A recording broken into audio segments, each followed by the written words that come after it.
Last year, our Presbytery put together a new policy around the work of dismantling racism. And part of that policy requires that our clergy and church leaders go through a training. What we have is an intentional cohort of leaders around this Presbytery to have a chance to dive into this work together. We have one coming up this spring, and we wanted to share with you all perspective from one of your colleagues, one of the leaders in this Presbytery, about how going through this training has shaped their ministry.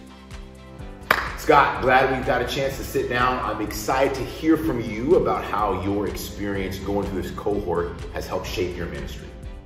So, John, one of the things, last fall I participated in the Presbytery's Dismantling Racism Cohort with Service Never Sleeps, which was really helpful and important for me. One of the things that I am continually becoming aware of is how big the blinders are that I've got up around racism. Blinders that have to do with racism out in the world, racism in the church and in our structures and in our life, and the racism that's living here inside of me.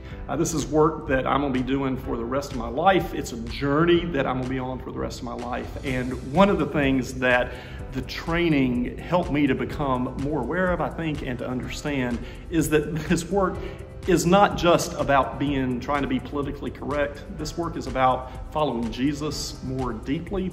And what we see when we read the gospel stories about Jesus is that he is constantly crossing over to the other side and engaging those who are different from him, which then means that if we're going to follow Jesus, we need to be doing that ourselves and crossing over to the other side in lots of ways. And this is work we're going to be doing for a long time, and it's work that belongs to the church. Thank you, Scott.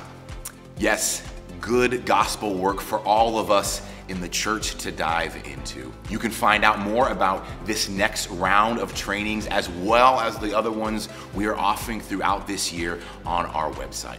All of this is possible from your support of our unified mission giving. And with your increased generosity, we can expand this work inside this Presbytery and beyond as we do our best to follow Jesus and to live into the calling of what it means to be the church.